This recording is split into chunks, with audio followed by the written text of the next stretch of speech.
Hi friends, welcome to அக்ஷயா.com. இன்றைக்கி இந்த வீடியோவில் இட்லி தோசைக்கு மாவில்லாத நேரத்தில் சட்டுன்னு சுலபமாக ஒரு 10 நிமிஷத்தில் செய்யக்கூடிய இன்ஸ்டண்ட்டான பிரேக்ஃபாஸ்ட் ரெசிபி, அதுவும் டிஃப்ரெண்ட்டான சுவையில் இது மாதிரி காலை மாலை செஞ்சு கொடுத்து பாருங்கள், விரும்பி சாப்பிடுவாங்க. அதுக்கு ஒரு மிக்சிங் பவுலில் 1/2 கப் அளவுக்கு ஃப்ரெஷ்ஷான தயிராக சேர்த்துக்கங்க. சேர்த்து அதை நல்லா விஸ்கால கலந்த பிறகு 1 கப் அளவுக்கு ரவை, வறுத்த ரவை வறுக்காத ரவை எதுவாக இருந்தாலும் சேர்த்துக்கங்க. நான் வறுக்காத ரவை தான் சேர்த்துருக்கேன்.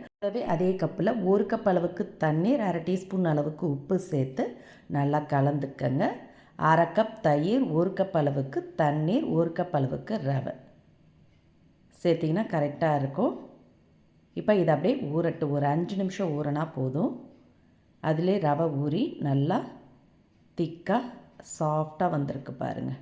ரொம்ப கொஞ்சம் திக்காக இருக்குது, அதனால் ஒரு 1/4 கப் அளவுக்கு மட்டும் தண்ணீர் ஊற்றி கலந்துக்கங்க.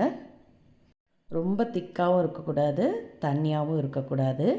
இது மாதிரி இட்லி மாவு பாத்துக்கு தான் இருக்கணும். இந்த டெக்ஸ்சருக்கு கரெக்டாக கலந்து எடுத்துக்கங்க.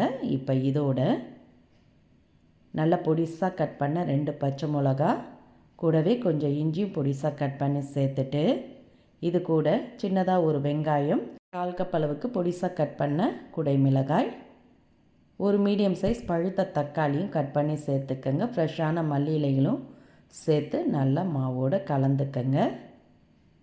இதில் நீங்கள் கேரட் கூட விருப்பப்பட்டிங்கன்னா சேர்த்துக்கலாம். சேர்த்து நல்லா கலந்துட்டு இதில் தாளிப்பு சேர்த்துக்கங்க. அதுக்கு குட்டி கடாயில் 1 டேபிள் ஸ்பூன் எண்ணெய் விட்டு சூடானதும் கடுகு 1 டீஸ்பூன், 1/2 டீஸ்பூன் ஜீரகம், கூடவே ஃப்ரெஷ்ஷான கருவேப்பிலை சேர்த்து நல்லா பொரிஞ்சதும் அதை அப்படியே மாவோடு சேர்த்து நல்லா கலந்துக்கங்க. இந்த அளவுக்கு நல்லா கலந்த பிறகு இதோட 1/4 டீஸ்பூன் அளவுக்கு சமையல் சோடா உப்பு சேர்த்துக்கங்க. அப்ப சோடா தான் சேர்த்துருக்கேன். 1/4 டீஸ்பூன் அளவுக்கு சேர்த்திங்கன்னா போதும். உங்களுக்கு சேர்க்க விருப்பம் இல்லாட்டி நீங்கள் இதை அப்படியே ஒரு 2 மணி நேரம் வெளியே வச்சுருந்து அதுக்கப்புறம் செஞ்சிங்கன்னா நல்ல ப்ளஃபியாக சாஃப்டாக வரும். இப்போ கலந்து எடுத்த மாவை இது மாதிரி ரவுண்டான சில்வர் பிளேட் இருந்தால் எடுத்துக்கங்க. அதில் கொஞ்சமாக எண்ணெய் விட்டு நல்லா பிளேட்டில் எல்லா இடம் பரவற மாதிரி தடவிட்டு கலந்த மாவை அப்படியே ஊற்றி ஈவனாக சமன்படுத்திக்கங்க. இது மாதிரி லைட்டாக தட்டி விட்டிங்கன்னா ஈவனாக சமன் ஆகிடும். இப்போ இதை அப்படியே எடுத்து இட்லி பாத்திரத்தில் ஸ்டீம் பண்ணி எடுத்துக்கலாம். நான் கடாயில் அடியில் ஒரு டம்ளர் தண்ணி ஊற்றி ஸ்டாண்ட் போட்டிருக்கேன்.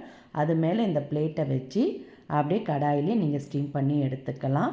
மீடியம் ஃப்ளேமில் வச்சு ஒரு 10 நிமிஷம் ஸ்டீம் பண்ணிங்கன்னா போதும். நல்லா வெந்து சாஃப்டாக மணமாக சுவையாக இருக்கும். இப்போ வெந்துட்டான்னு செக் பண்ணுறதுக்கு இது மாதிரி கத்தியால் நடுவில் விட்டு பாருங்கள். கத்தியில் ஒட்டாமல் வரணும். ஒட்டவே இல்லைங்க. இப்போ பிளேட்டை எடுத்து வெளியே வச்சு லைட்டாக ஆற விட்டுடுங்க. இது மாதிரி அப்படியே எடுத்துருங்க. எடுத்து வெளியே வச்சு லைட்டாக ஆறட்டும்.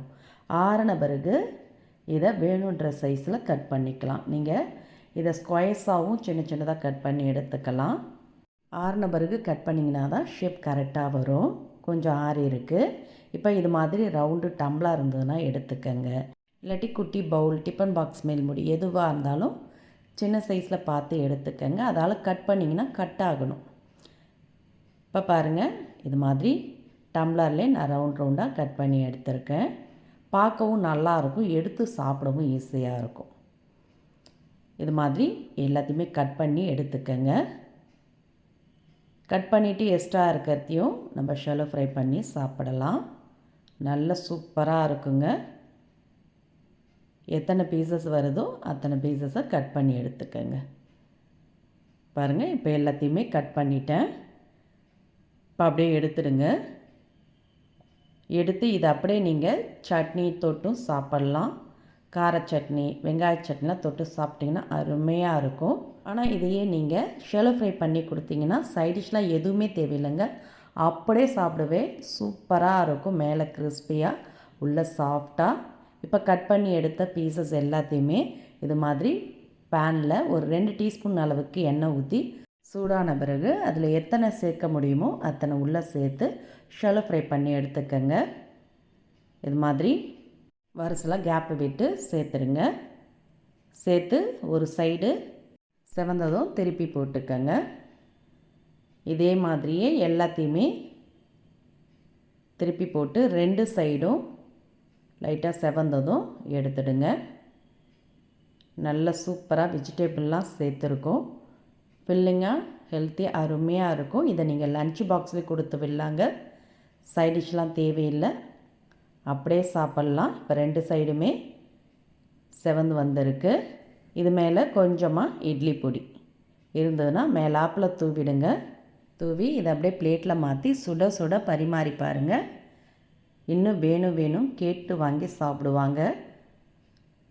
பார்க்குறதுக்கு டிஃப்ரெண்ட்டாக அருமையாக இருக்கும்.